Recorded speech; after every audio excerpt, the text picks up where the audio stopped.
where are we? Last time. So we saw how, let's just review just a little bit. Classically,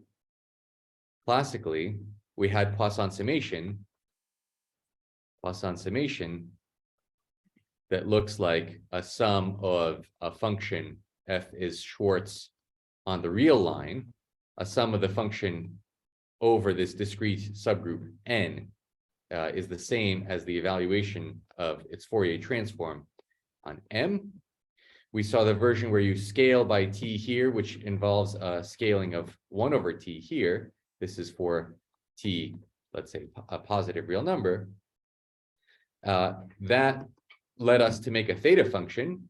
Theta f of t was just the positive integer sum f of nt, and it caused us to take its Mellin transform.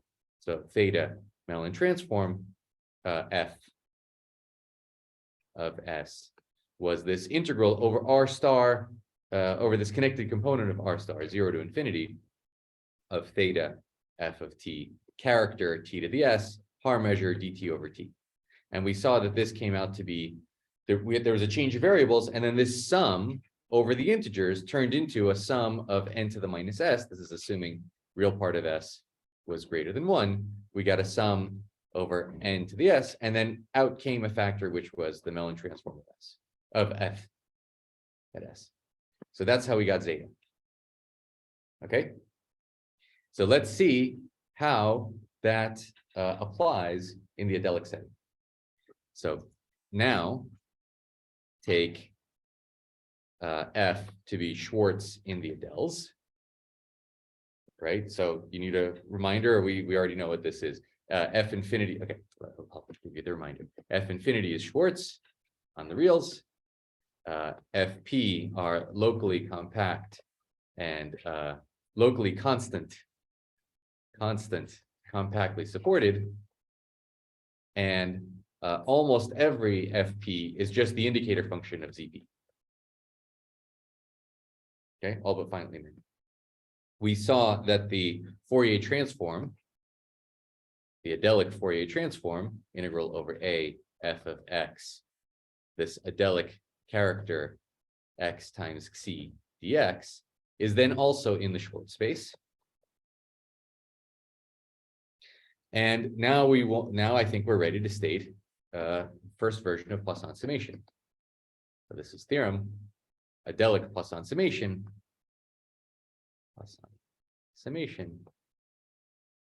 And it looks very, very bizarre, because instead of summing over the integers, we're going to sum over the discrete subgroup of A known as Q.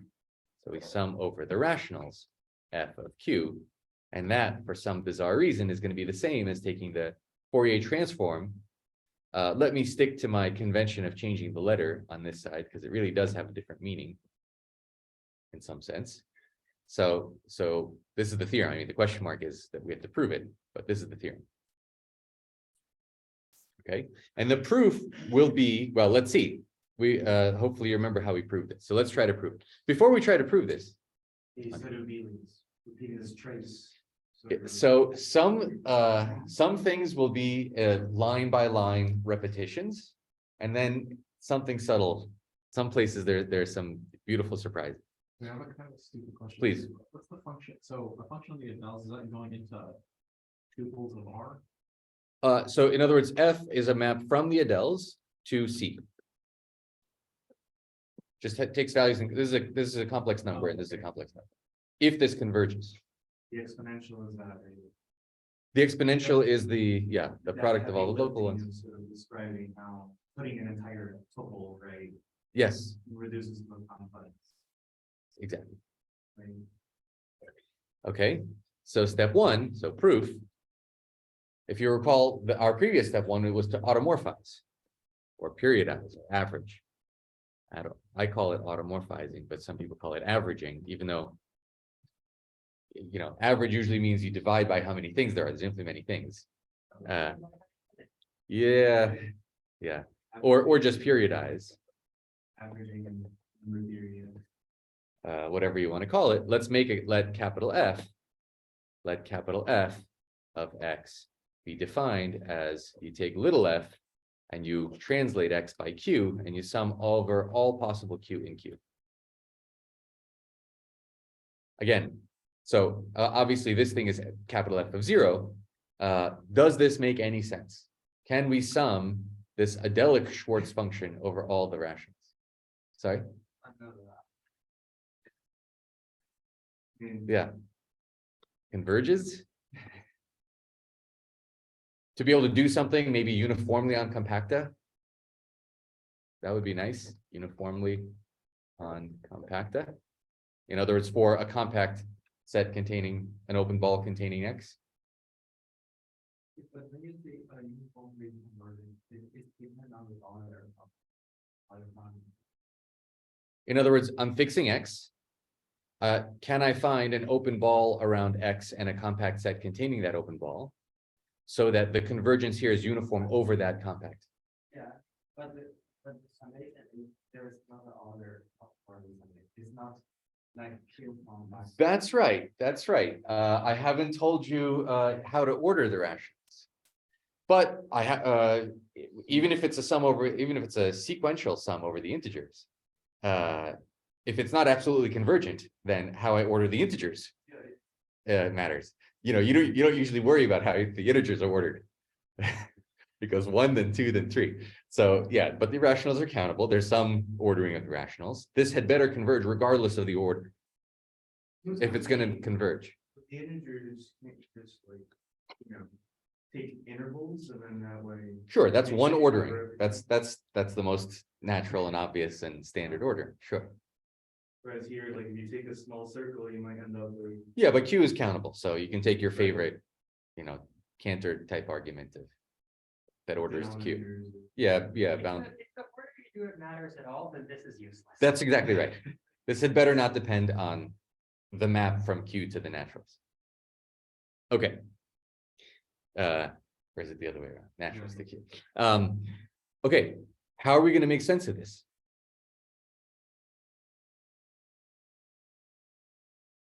We use the assumption that the Schwartz. That will be essential, absolutely. So recall that F is Schwartz. Recall F is Schwartz. And it's a good thing we reminded ourselves what that means, because all of these will be needed in order to make sense of this sum.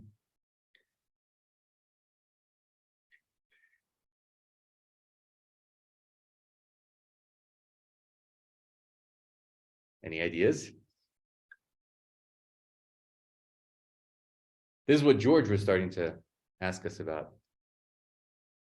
on Tuesday. Thing is like discrete, right? So It's discrete, but there's an awful lot of rationals.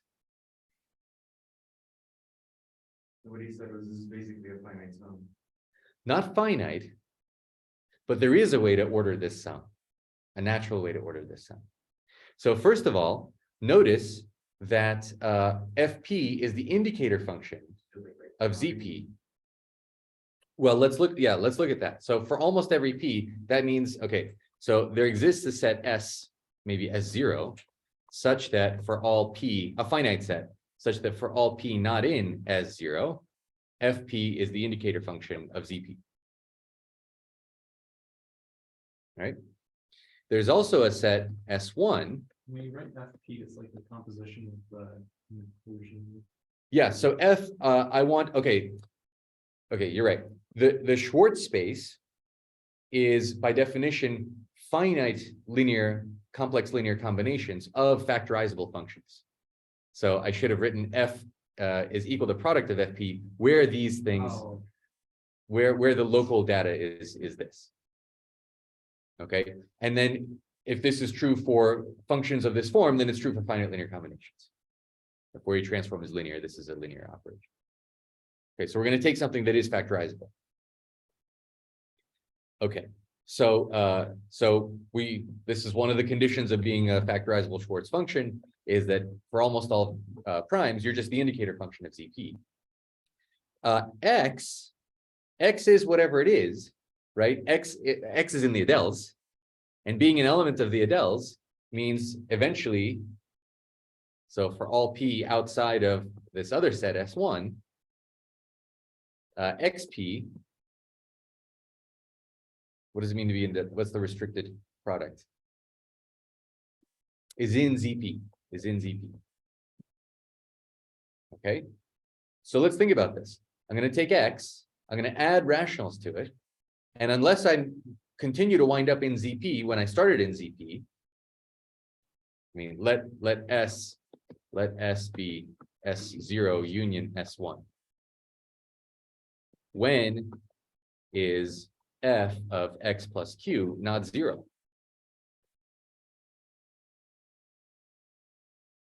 I'm making this more complicated than it is.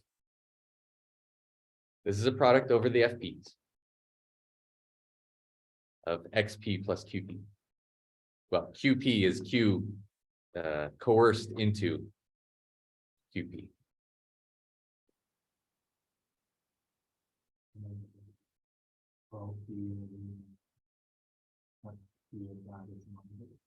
Right, right. So if we're looking at the primes that are outside of S, S is a finite set.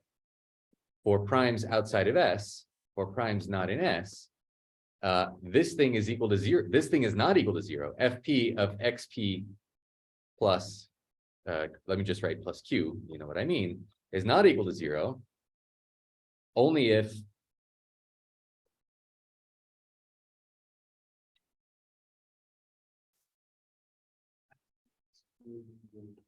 right, XP plus Q is in ZP, and XP is in ZP.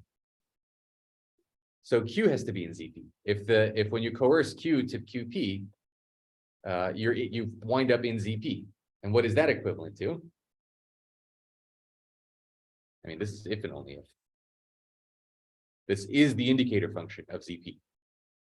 Not just it's supported on ZP. It is it's 1 or 0 on ZP. When is a rational number in ZP?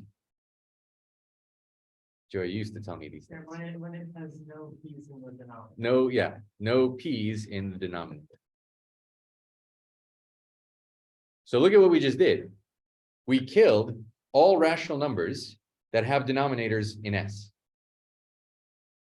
So the only rational numbers that contribute to this sum are ones that have primes in S in their denominator. So we're fixing X. We fix X, yes. Yeah, so we want to know, is there a uniform convergence on compacta?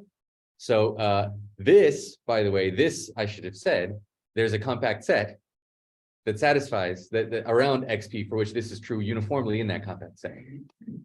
True uniformly in a compact set around containing a compact set containing X. Namely, the product of all the ZPs. With X, it's X plus our favorite compact set, right? Okay, so we have no primes in the denominator of Q. So only Q's that contributes to a sum over all Q are of the form sum numerator divided by the prime products of primes in S, that this finite set of potentially bad primes, ramified primes, to some powers.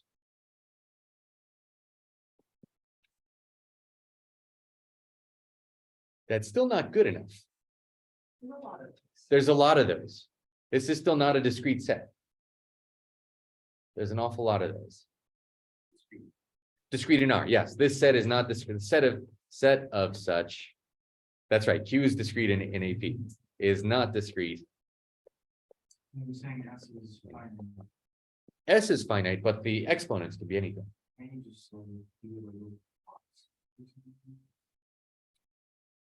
Even in a box, if I only had the prime 2, numbers that have only powers of 2s in their denominator are still dense in the reals. But we know more. So this only used this fact. We know more. Make things outside the box small and hard. Or we're going to use this. This will be the last thing we use. We need to use this somehow. There's still too many. Yes, there's still too many. But the fact that, okay, there are some in S0, S0 was it? Yeah, S0, where FP is not, the indicator function is EP, but it's still compactly supported. So even for P in S0, FP, or in S, doesn't matter, let's call it S, FP is compactly supported. FP is always compactly supported. Compactly supported. So even if XP is not in how do I want to say this? Even if XP is not in ZP and FP is not the indicator function, that XP is still so in this compact set. I have to give this compact set a name. K. Okay. So this XP, whatever it is, it has a finite. It's in some P to the N E. What letter go? P to the L. Oh God, that's even worse. L is supposed to be like L-adic. I need a letter. A. P to the A ZP. Right? This XP is in some ball, and that A is independent of A is uniform over K. Uniform over K. The compact set containing our original point X. Uniform, maybe we can just pick the one that works for all of them. That's right. Well, we're going to pick K to be some product of. Is ZP supposed to be the ball containing support of FP? Not necessarily. It's just supposed to be a ball containing the support of XP, but at all X's. In other words, should I write this out more explicitly? Yeah. So we have our XP. We have our X. Okay, we have our X, which is X infinity, X2, X3, X4. It never gets old. Sorry. So eventually, we're outside of this set S1. Bless you. Okay, so these are all in ZP. Some of these are not in ZP. These are all in some P to the A ZP, this finite list. So what I'm going to do is I'm going to take my set K to be, K will be some compact set around, some set around X infinity, some nice compact set around X infinity, no problem there, we're in the reals. Cross a product over these P to the A ZPs, or P in S1, I guess I was calling it, cross, the others are all ZPs, and this is P not in S1. A is P. A was dependent on, A is P dependent, yes. A is P dependent, and it's dependent on the original X. This is like AP of X. So you had your original X, that gave you a ball, but now now this ball doesn't depend on the A's don't depend on the choice of X. You gave me the A's from X, now I make a ball, and now I want to work uniformly in this ball. And uniformly in this ball, I have that the XP's, so I guess I should call this YP. YP is in for all Y in K, which is the K constructed out of X. Does that make sense now? I'm just cooking things up so that I have control over how much into QP, how big my cylinder sets are. So far, so good. Okay. So, and F is compactly supported. Well, what does that mean? That means its support is some, so its support is in, so it is a compact set, but in particular, it's contained in some, something that looks like, let's call this V infinity cross some P to the B, BP ZPs cross ZPs. And this was P not in S0. Yeah. Can you still see this?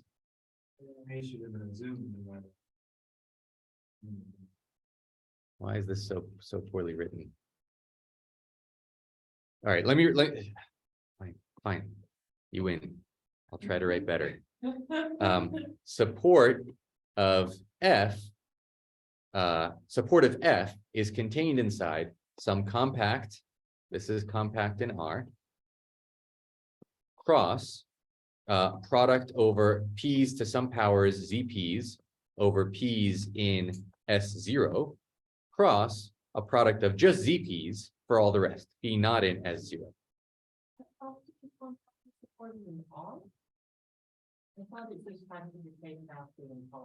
That's right. It's Schwartz in R, but I want it, but my compact set. This is correct. This is R. The compact set that I want to no, this is fine. This is fine. Its support is in some, yeah, it's not compactly supported in R. That's not what I care about. What I care about is having these A's, AP's, and BP's. And whatever the worst, so let CP be, is it max or min? I'm worried about these being negative, large negative numbers. So this is the min of AP and BP.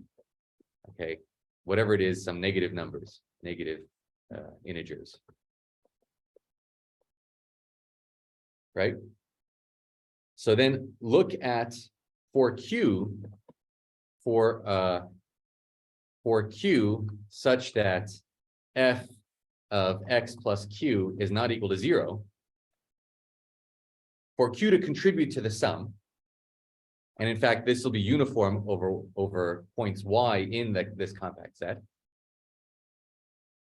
For Q, if Q is such that this isn't 0, we already know that the denominator can only contain the primes in the union of S0 and S1. In fact, it can only contain, I claim that if I write Q as some numerator divided by products of primes to powers primes in S only, then EP can be at worst negative C.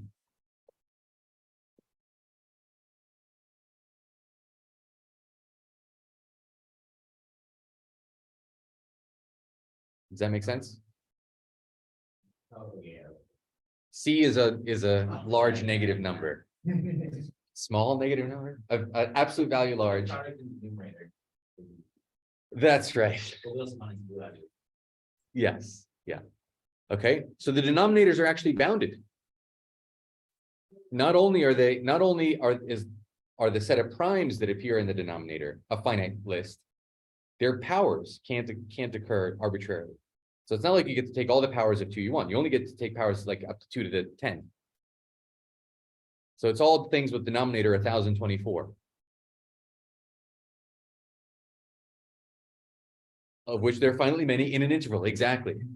Now we're down to, so okay, does that make sense? This is really crucial. I think I screwed up this presentation. So let me see if this makes sense. The fact that eventually all the values of FP are in ZP and all the values of X are in ZP means that only finally many primes can occur, but potentially those primes can occur with huge denominators. The fact that this FP has compact support means that actually, no, you can't have arbitrarily large powers of those primes in your denominator. And so the sum over QP, so then let's capital N be the product of the primes in S raised to the power, this is going to look really weird, negative CP, but this isn't it. This is a natural number.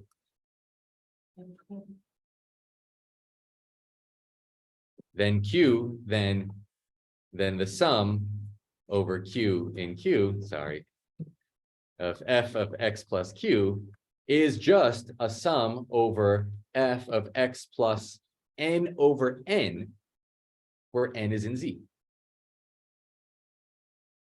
I can have whatever numerators I want, but the denominators are restricted. I'm not saying this is in lowest terms. And a bunch of those might be 0 and we don't have. And a bunch of those might be 0, but at least we've got it down to a point where now it really is discrete in the integers. Discrete in the reals. Yes. It's not F of Q, it's F of Y plus Q, but the narrative today. Yes, but this is So you. if Q is sufficiently bounded, Y plus Q is also sufficiently bounded.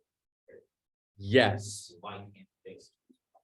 that's right. So the problems of Y are A, the problems of Q are B. Sorry, the problems of F are B. Anyway, there's some, I think it's clear what's going on. Maybe this actually isn't right. That's what you're saying. It's not CP. I think CP is. We want to argue when EP is less than negative CP, then F of Y plus Q has to be zero, That's right. not F of Q has to be zero. That's right. That's right. F of Y plus Q. And Y so Y can push you a little bit, but by the strong triangle inequality, Q can only push in the same. Y can't fix. Y can't fix Q. Exactly. That's a great way of saying, yeah, Y can't fix Q. Y can't get Q down to for this to be non-zero. Great. Okay, why does this sum converge?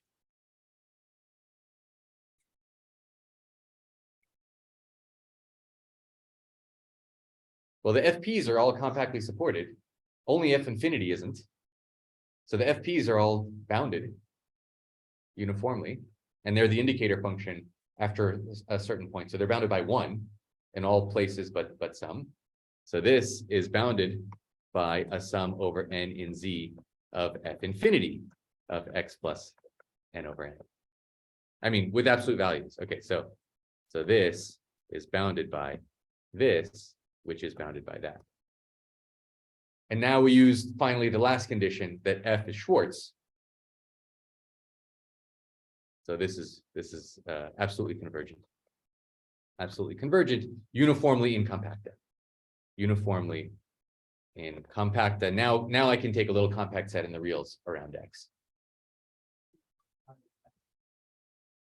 So F is this is a product over all primes, including infinity of FP of XP plus little n over big N. All of the other FPs, here I do mean this is a complex number, so I just mean it's complex absolute value and the product of all these. All but finally many of these are 1. The ones that aren't 1 are compactly supported. In that compact support, it's a discrete.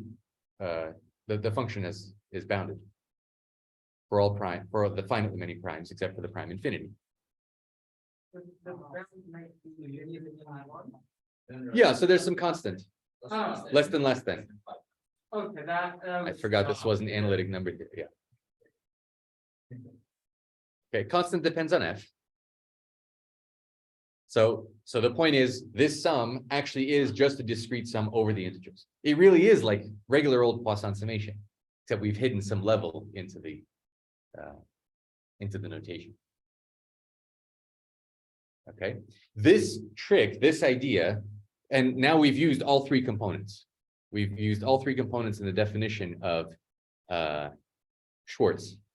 We used the fact that eventually it's the indicator function to bound how many primes there can be. Then we use that everywhere it's locally constant and compactly supported to know that it's the powers of the primes that occur are also bounded. And then finally, we use the fact that it's Schwartz to get the decay. Okay, each of those components was crucial to make sense of this thing. So now we made sense of it at any x, so of course it makes sense at 0 also. And the same is true because the Fourier transform is in the Schwartz space, so this also makes sense. Okay. All right. That was step 1, automorphize. We've made sense of this function, capital F of x. Hopefully you guys agree. Yeah. So capital F, again, is this sum over Q in Q, F of x plus Q. Now this is a function, not just on the Adels, but it's obviously Q invariant. The additive action of Q invariant. So it's a function on this quotient. This quotient, we have a nice fundamental domain for this quotient. This is a nice compact, it's the circle cross, right? A domain D, fundamental domain, if we remember our strong approximation theorem, is, well, okay, I'll take it to be open here across all of the ZPs. That's a fundamental domain for the action of Q on A. right? I apologize. You can simply use the, that continue to convert as faster than polynomials. You just use it very easily. That's right. That's why you can get away with different meanings of Schwartz. You don't need Schwartz to be all derivatives decay faster than all polynomials. If you have, you know, square. Yeah. Is that Fourier transform also? Yeah. What makes the other side converge as well? Yeah, although you can also assume that it has two derivatives and converges faster than, you don't need infinitely many derivatives and all orders of decay. But in practice, the test functions take are like, you know, exponentials, like Gaussians. And so, Right, so once you have the really weird test function, then. yeah, I mean, it's good to know the most general setting in which a theorem applies. And you're absolutely right. This is overkill.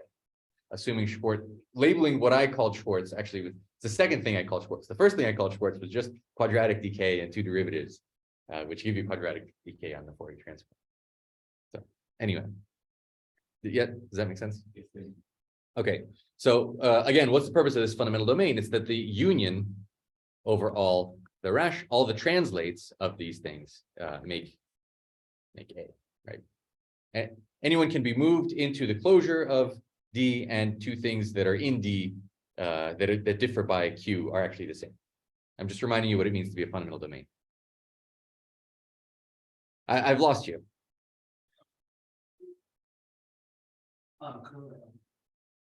Yeah, this just means just put a brackets here instead of parentheses. That's all. Okay. So we have this nice compact domain. On the nice compact domain, instead of we already did the real Fourier transform, but now we're doing Fourier transform on the circle. This will be a sum over the discrete group Q of f hat of R in Q. F hat of R, that looks like a not in Q. You can't sum over something. Oh, you guys, you can. What is that? Does it look like there's? It didn't erase, yeah.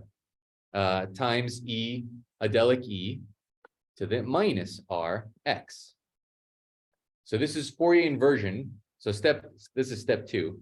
Step 2 is Fourier inversion on A mod Q, on this compact set. Now we have to make sense of this. Does this converge? It converged when this was the Fourier transform of some, you know, some function like this. But now we have this other thing. So what is we need to compute to make sense of this? To make sense of this sum, need to compute what is f hat of R. F hat of R, remember, this is the Fourier transform not on the Adels, but on the quotient of the Adels by the rationals. So this is the integral over A mod Q of the original function f at x times the Adelic E of Rx dx. It's the same definition, except now the functions are invariant under Q.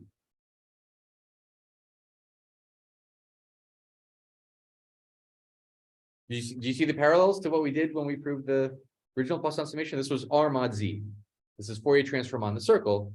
And how does that Fourier transform relate to the one on the line? So what's the integral on A mod Q? Is it just the integral on The integral on A mod Q, exactly. You can choose, in fact, that's the next thing we're going to do. We're going to fix D. This is an integral over our favorite choice of a fundamental domain of f of x. But now what's the definition of f of x? It's the sum over Q in Q, little f of x plus Q, EA Rx dx. Okay, so this is fix a fundamental domain. Fix fundamental domain. And in fact, we know what that fundamental domain is. That's why we proved that here. That's one of the reasons we proved that here. Strong approximation here. So this is strong. In Q, thank you. We have two sums. Swap them. Yes. Are we allowed to swap them? This is a compact integral with absolute value. This has absolute value 1. This converges absolutely by exactly our previous argument. Okay, so absolute convergence. We can swap. Now we have an integral over d, f of x plus q, EA Rx dx. We'll make a change variables. Y is equal to x plus q. Dy. What's the word? Har. Har is the word, right? So this is going to be invariant. So we're going to use invariant measure, invariant har measure, to say this is a sum over q, an integral of f of y, Adelic exponentiation function at r times x is now y minus q. Har doesn't change, dy. What's the range? This starts, the value of f starts at d plus q. So this is also going to be over d plus q. Okay, so that the range, the things being put into f are the same here and here. So far, so good. What do we know about this?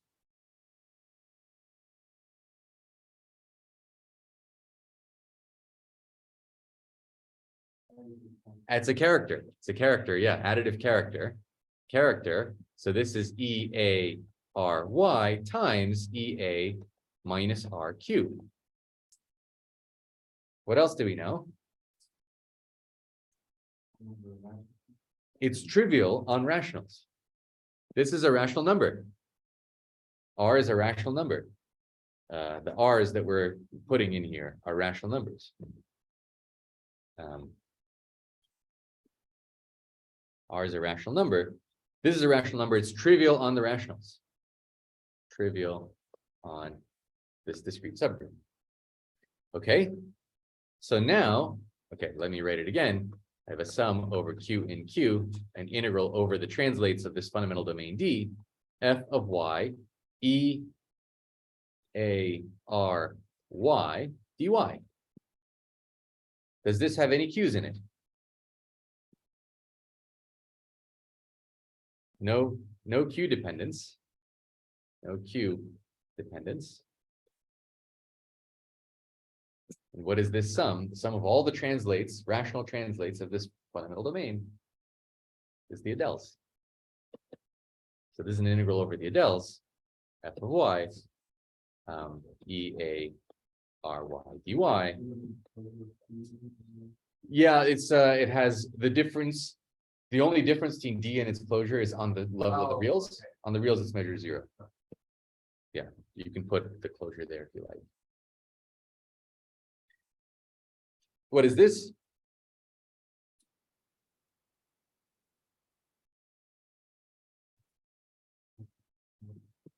Exactly. Little left header. It's exactly the same calculation we did on the reals. So the Fourier transform, when R is a rational number, the Fourier transform of capital F, the automorphized function, is on the quotient, on the circle, if you want to call it that, A mod Q, is the same as the rth Fourier coefficient of the Fourier transform, Adelic, full Adels Fourier transform of your original Schwartz function. And what does that mean? So let's go back to this sum, big F hat of R, Adelic minus X minus RX summed over R in Q. That's the same thing as the sum over R in Q of little f hat of R, EA minus RX. And of course, this thing has absolute convergence. This thing has absolute value, has norm 1. And so this does converge absolutely, converges absolutely.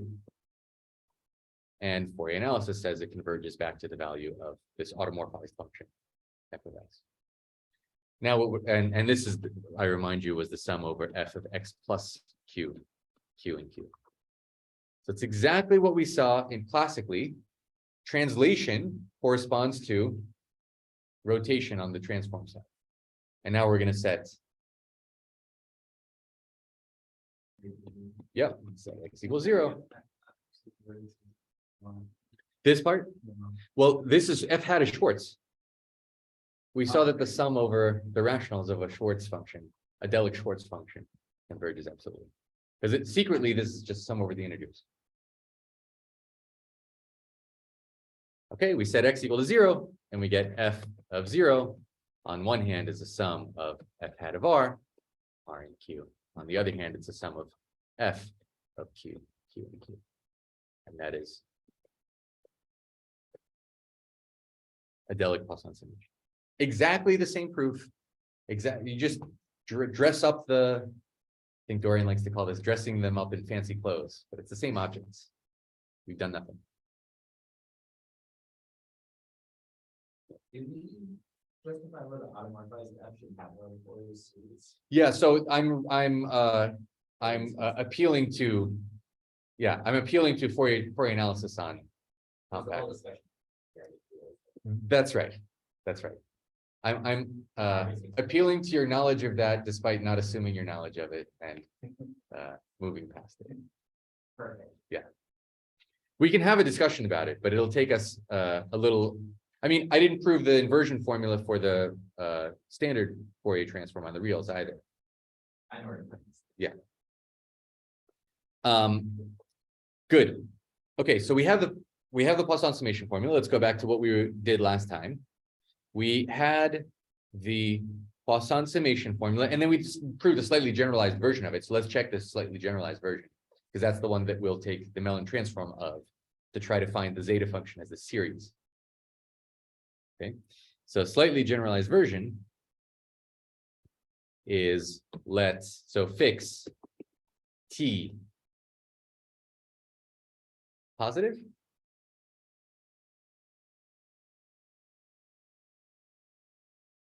I'm gonna let f sub t of x be f of x times t.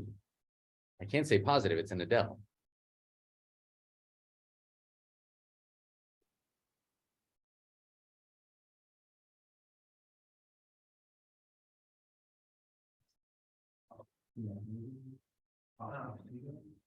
Edel. Here's where we're going to see the mixture. We're going to see it much more clearly, actually, on the level of the Adelic-Edelic integration. This is not. The analogy is not terrible, right? Because when you take t greater than 0, you're That's right. taking invertible elements of. That's right. Is this thing connected? It's not, because it's not even connected on the real component. Well, so QP is, That's a dangerous question. yeah, QP is totally disconnected. No, but let's start with just this t.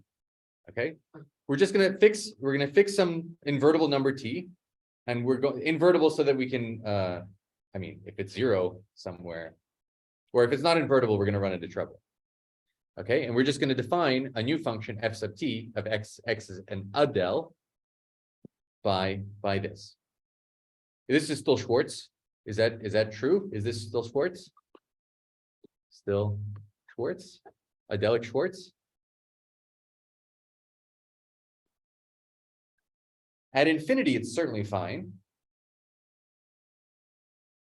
T is some fixed number, so that doesn't change the compact support or the local constantness. But there's a third condition.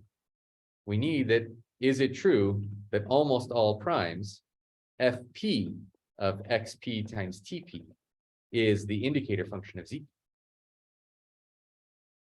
It says yes. You don't want to necessarily go back. Okay, but it has to be a unit in Z Yes. For almost all. So the fact that it's not just some positive real number cross an Adel, but it really is an Edel. Edels have almost all values in ZP cross. So if FP was the indicator function of ZP, when you multiply by an element of ZP cross, it's still the indicator function of ZP. If it was just an element of ZP, not ZP cross, this could push down the level of where this indicator function is. But because it has absolute value 1, it doesn't change the ball at all. So that's crucial.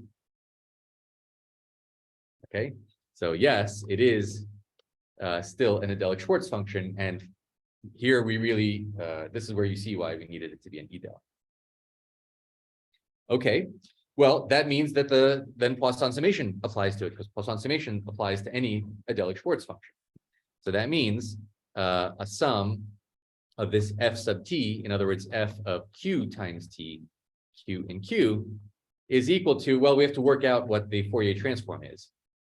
So let's work out what the Fourier transform is, where I don't know what's going to go here, but ft of hat of c, what is the Fourier transform? It's an integral over the Adels, ftx, so in other words, f of x times t. We have our additive character, ea of x times c, and additive Haar measure dx. Additive Haar measure. So when we make a change of variables, y is equal to x times t. T is invertible, so we still get an integral over all the Adels. I have an f of y.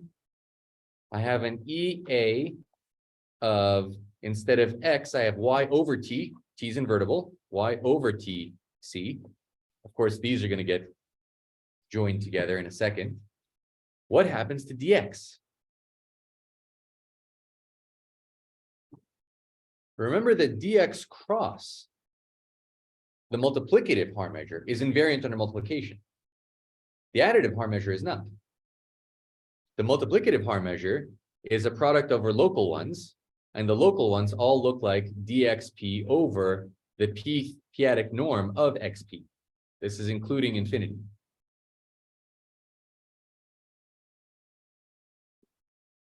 So the numerator is the additive Haar measure and some constants here. And there's some constants. It's not just this, it's this with some normalizing constants, Cp.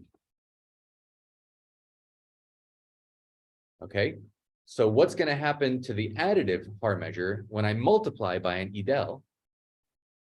Instead of being invariant, it's going to change by, so dy is equal to dx. It's going to change by the product of all those things. What is the product of all of these? It would be one if t was rational, but t is an arbitrary Edel. It's just the Adelic absolute value of t. The Adelic absolute value is the product over all the local values.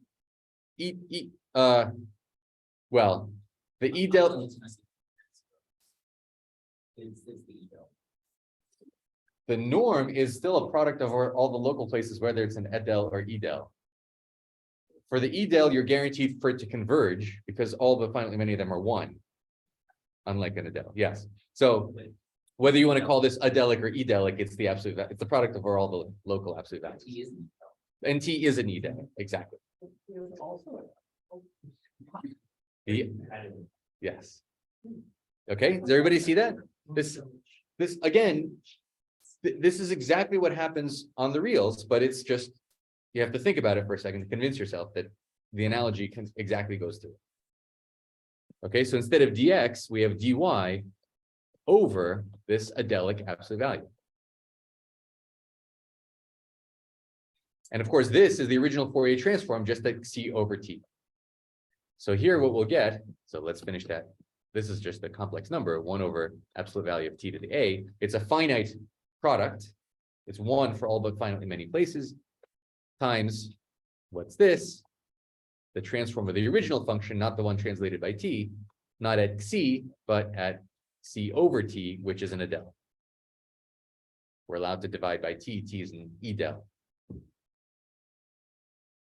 And so what the sum that we get on this side looks exactly like the other sum, f hat of r over t, looks exactly like what happened, except instead of dividing by the real number t, I divide by its Adelic absolute value. Edelic absolute value, as Nick insists. Okay, does that make sense? Great. So far, so good. Everything's really moving along smoothly. Meaning it won't continue to do so. Well, it'll be even better, actually. Okay, what was the next thing we did once we had this multiplicatively twisted Poisson summation form? We made a theta function. We made a theta function by dropping the term 0. So let's drop the term 0 and make a theta function. So I'm going to grab this identity, and we're going to try to make a theta function out of it. Okay, there's the identity. Not undo. Paste it again. There we go. Just click it. Okay, there we go. I lost the Q. Okay, so here's the identity again. What I want to do is define, let theta f of t is an E del, be a sum over everything but 0. So this is a sum over Q in Q cross f of Q times t. Why did we remove 0 last time? We removed 0 last time because it's not going to, when we take a Mellin transform, if one of the terms is a constant, 0 doesn't have any t. 0 times t is still 0. So, and this is going to just be a polynomial which converges nowhere. So we have to take off 0 in order to make sense of this integral. And in the same way, we're going to take off 0 and we're going to take an Adelic Mellin transform. Okay. Gosh. Good. Okay, here we are. We don't have a multiplicative. I'm going to do this without multiplicative characters first. I'm going to see zeta, and then we'll see how to get other Dirichlet. Now, what is the identity? What's the law? For the original theta function, we had a way to express this in terms of the Fourier transform at 1 over t. Again, we have the same thing. We have the same exact thing. This thing, so if I were to add f of 0 to it, I would get this on the other side. On the other side, this is 1 over the Adelic absolute value of t times the same theta function of the Fourier transform, not at t, but at 1 over t, which makes perfect sense because it's an E del. I'm missing the 0th term here. So this is f hat of 0 over t. And I've neglected the 0th term on this side, so that's minus f of 0. So it's exactly the same transformation identity for the theta function. So far, so good. Now let's try to take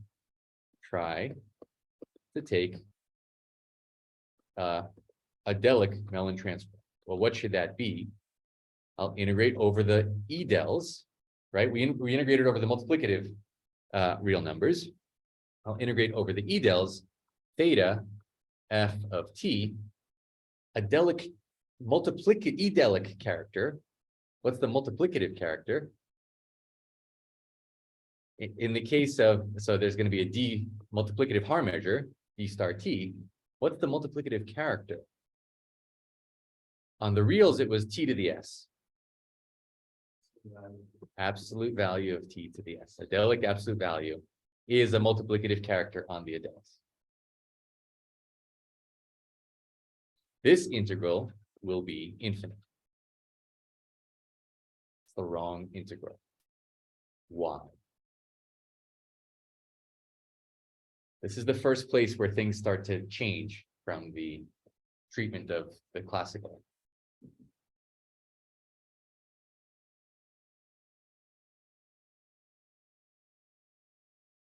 When we summed over the non-zero integers to get our automorphic, to get our theta function, the non-zero integers, positive integers, do not form a group.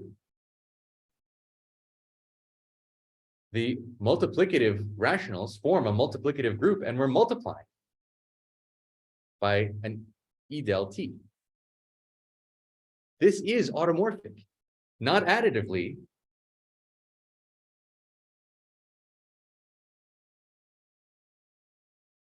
but multiplicatively.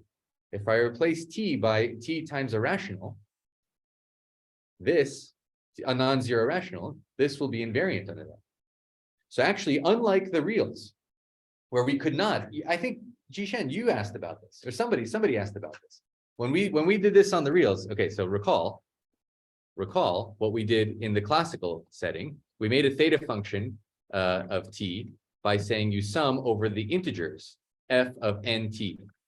And someone said, does this have any automorphy? And I said, no, the naturals don't form a somebody asked. Teddy? Okay, Teddy asked. It was so geometry. I remember the geometry, but not the name or the face. Right, Teddy, you asked. Doesn't this have some automorphy? We're sort of averaging here. And I said, no. So this has no automorphy. The natural numbers don't form a group, not a group. And it's certainly not a group under multiplication, which is what we're moving it by. But in this case, this is a function on the edels that's invariant under the multiplicative group of the non-zero rationals. Everybody see that? It's a subtle point. It's a very subtle point, but it doesn't change anything here. It just means that when I'm integrating over A, it doesn't take values in A, it takes values in A mod Q. I'm adding infinitely many things over and over and over again with the same value. Unless they're all zero, this thing's going to diverge. So the correct, so this is the wrong object. The correct object, okay, this is the wrong object. The correct object, here we do have automorphy. Adelically, we do have automorphy. Adelically, this theta function of t is automorphic, and it's a function, as we said, on the edels modulo the rational. So we should integrate on the space where the thing is defined. So we'll let theta f tilde of s be the integral over the edels modulo the multiplicative rationals of theta f of t, the adelic multiplicative character, absolute value of t to the s, and adelic harmony. So far, so good. Well, what does this mean to integrate over this quotient, Teddy? We need to find a fundamental domain. If only we knew some fundamental domain for the quotient of the multiplicative rationals inside the edels. Do you remember what it is? No? We did it like 2 weeks ago, a week ago, a long time ago. Fine. It's the positive reals. So you can multiply any edel and get into ZP cross at all places. And you can make it positive or negative otherwise. Okay, you remember that? This is a fundamental domain for this quotient. It's all coming together.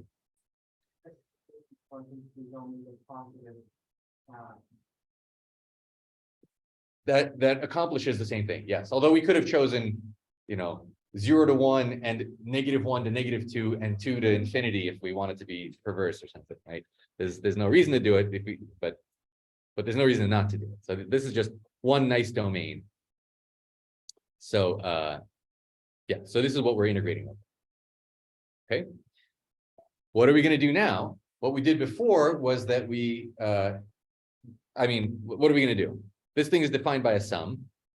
We'll put in the definition, but the sum is no longer invariant under Q cross. So we have to fix a fundamental domain. It's exactly the same proof as the Poisson summation proof, except now it's being applied to a multiplicative setting instead of an additive setting. But the argument is identical. We're really playing with the ring structure of the adels and edels in a way that we couldn't see when we were doing the reals and the integers, because the positive integers aren't a multiplicative group. But here we really get to enjoy this structure in two ways. Okay, so we fix our fundamental domain. So we have an integral over the fundamental domain. The theta function is defined as a sum over non-zero rationals. So we're going to put that definition in. So it's a sum over non-zero rationals multiplying t to the s dt.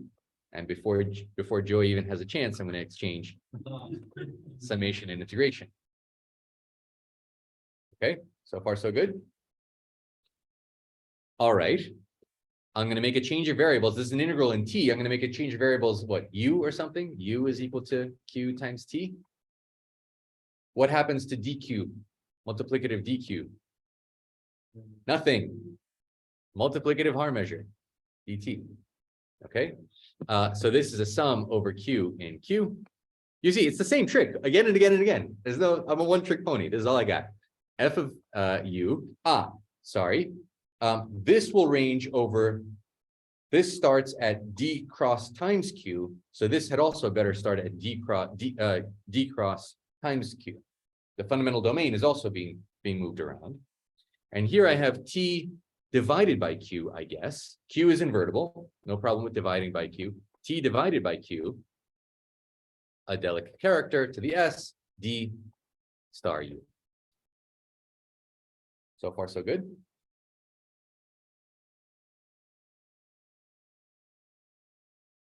Okay. This is a character, a multiplicative character, and we're multiplying. So this character, well, let's do it in a couple of steps. I forgot to, you don't need me to do this childish thing where I say why something's true. This interchange is absolute convergence. Well, absolute convergence in what range? Okay, so I have to justify this absolute convergence. Let me come back to justifying the absolute convergence, but we do have to just do that justification because now we have this character, we have this integral over a non-compact region. It's a little bit more subtle. In fact, it'll only be in the region real part of S is greater than 1 that we have this absolute convergence. So thank you very much. U over Q to the S. Yes. Thanks. Here, this is just a change of variables and Haar measure. Haar measure. Here, I'm going to use the fact that the character is a character, multiplicative character, to say this is an integral over Q times D cross FU U to the S adelic Q adelic to the minus S or 1 over Q to the S, whatever you prefer, D star U. It's a multiplicative character. And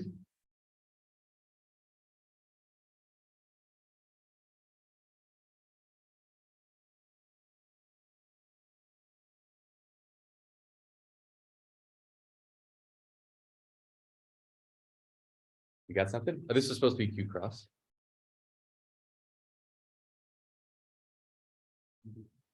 It's gonna. We're about to get there. We're about to get there. We're almost there. I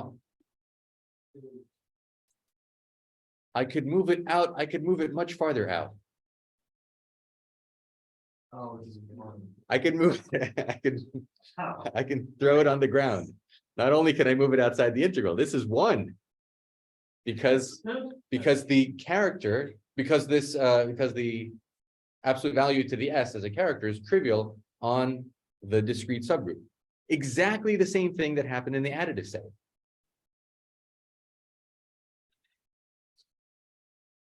You see that? Do you see that that this is the same computation that we did a minute ago? Where was it? Right there. The additive character is trivial on the discrete group. Now again, we have a multiplicative character that's trivial on the multiplicative discrete group. Or just remember that the rational numbers have adelic, that was our normalization, so that their adelic inner product is 1. The product of their adelic, you know what I mean? Its adelic norm is 1. So this is gone. Now, again, we have something that doesn't have any Q's in it, no Q's.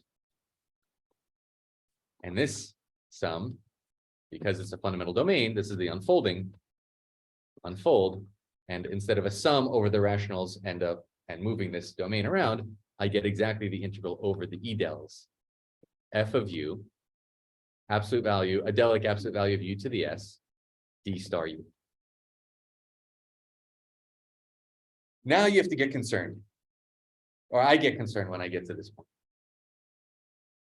Right? Because I've lost my sum. I had a sum over the integers. That sum over the integers is what turned into this sum over the integers when I interchanged orders, what turned into the zeta function. We got the zeta function as a series. You remember this? We got when we did this calculation, we got a series that gave us the zeta function. And we were in business. It's all gone. All I have left is the adelic Mellin transform. What the hell? where am I going to get the zeta function?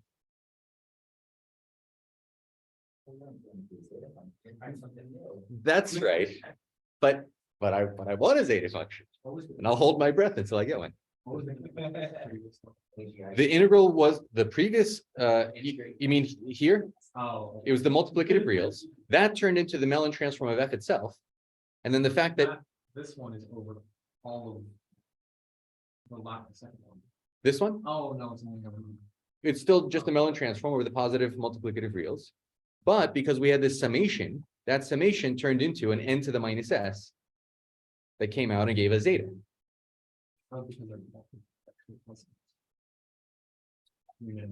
That's right. That's right. In this setting, we didn't see that structure. We didn't see the duality of those two structures, the multiplicative and additive structure at the same place. But now I still want a zeta function. And damn it, I'm going to get a zeta function if I want a zeta function. Where is it? Where is it? Well, okay, what does it mean to take, what is an Adelic integral like this? It's a product over all the local integers, right? So there's a product over all the primes, less than or equal to infinity, an integral over QP, FP, UP, the UP, the S, the pth norm to the S, D star UP. You see what's going to happen, right?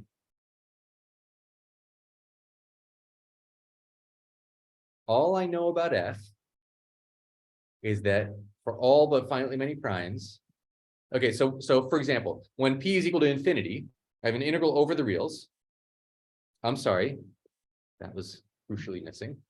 I have an integral over the multiplicative reals of f of u times f of infinity of u infinity times the absolute value to the s, whether it's positive or negative, it has the same, and then this is dx over x. So this just comes out to the Mellin transform, or if you like, twice the Mellin transform or something of f infinity at s. Let me be a little sloppy about the positive and negative sign. Okay, then I have a bunch of integrals where p is in this bad set where fp is not the indicator function of zp, and I don't have anything more to say about it than this. But then I have a product over all the rest of the primes, where f, this is where fp is the indicator of zp. That's what it means to be an Adelic Schwarz function. I mean, that's what we defined it to mean, to be an Adelic Schwarz function. Of course, we cooked up that definition. Once you make that one choice, like, it's incredible what comes out. Do you see what's going to come out? So let's do this integral. So what is this? I have an integral over all of QP cross. I'm sorry. Yeah, that's right. That's right. So I have an integral over all of QP cross, the indicator function of ZP.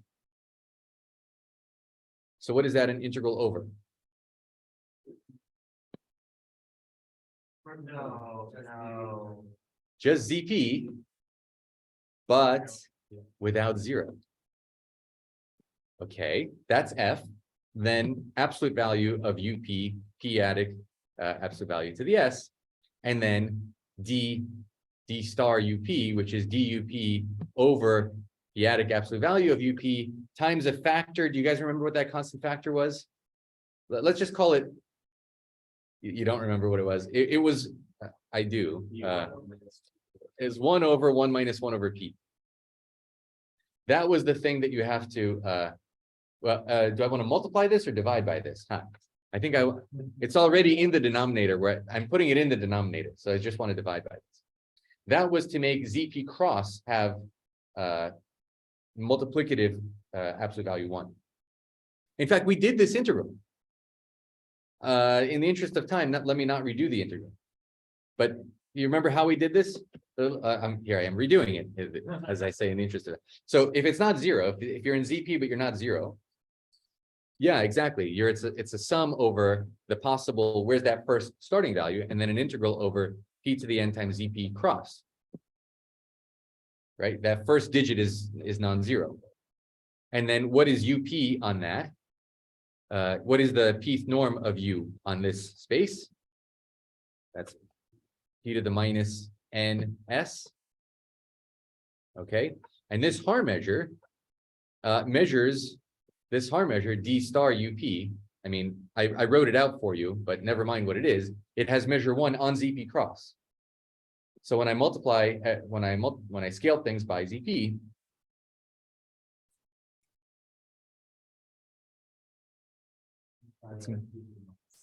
it's multiplicative Haar measure. So in fact, this thing is going to be 1. And so I have this sum of p to the minus ns. That's 1 over 1 minus p to the minus s. Wait a second. This integral here, which had nothing, which was just totally abstract, whatever you want, Schwartz function. Yes. This integral of the Adels over the edels of an arbitrary f of u, Adelic absolute value, multiplicative, that is the Mellin transform of the theta function, and it's equal to some finite terms, let's just call them product over p in s, including infinity, of something, let's call them zeta p of s, times a product, well, I shouldn't call them zeta. Anyway, times a product over primes not in s of 1 over 1 minus p to the minus s. There's my zeta function. I get it not by the sum, I get it by the Euler product. The Euler product comes for free from doing things adelically. Euler product, yes, Euler product comes for free when working adelically. Adelically, yeah. So what's all this other stuff? The other stuff is random stuff. So what are we going to do with this? But it's a finite product. It is whatever you want it to be. Depends on you. Now, what you can do is you can take a function that is the indicator function of ZP on all primes. And then there's nothing, there is no S, there's only infinity. Infinity, that's what we got last time. We got the zeta, this is not quite the zeta function. This is the zeta function with the primes at S removed. Whatever. The point is, up to finite factors, it's the L function we wanted. And when we take a test function here, an Adelic test function, then if it's totally if it's unramified everywhere, in other words, it's the indicator function of ZP everywhere, then we get the full zeta function and then a factor at infinity. And if we want to take f to be the Gaussian at infinity, then we get the classical completed zeta function. But we have complete flexibility here. We just take any test function at all, and we're getting zeta when we take this Mellin transform into it. What I've run out of time to do is to prove its functional equation analytic continuation, which we'll do next time, but it will come from going back to this, breaking this integral somehow, and using this this formula. So that's what's left. What's left is to prove what's left is functional equation, analytic continuation, and then we're going to move on to other things. But I hope you see how I mean, when I wish I was in the room when Tate saw this, right? Like everybody knows the Riemann way of doing things, but when you do it adelically, it's the same argument, first of all, twice, not two different arguments. They were two different arguments. There we got a sum. Now we have just an integral over, we really see the group actions, the additive and multiplicative group actions playing against each other. And for free, we get the Euler product and the zeta function is just sitting there from the definition of Adelic Poisson. All right, fine. You don't like it as much as I do. Okay. It's very impressive. I don't understand what Gauss do. That's a great question. Why did Gauss do it? Yeah. He's a softie, that Gauss. What the hell did he know? He gave up too early. He gave up a little too early. But the definition of Schwartz was to make this. The definition of Schwartz, I mean, But it seems kind of weird. It's a really weird definition. no, but we had to make that definition to make sense of those integrals. Well, we're only considering like some subclasses of individual functions. That's true. That's definitely true. A large amount. A large enough. Large enough. Somewhat less than. So So in the concept of this, we choose a special function which is equal to -5 x. Yes. Special thing. That's right. At infinity, we chose that. But in fact, what we've done is we chose this indicator function of ZP. That's the analog. This is the gamma function. This is the p-adic gamma function. Maybe I'll say this next time. This is the p-adic gamma function. This is the p-adic exponential function. The Gaussian, the p-adic Gaussian is just the indicator function of ZP. We checked earlier that the transform of it is some. Yes, exactly. It's in fact itself, exactly. Just like the Gaussian. This is weird. Yes, it should be weird.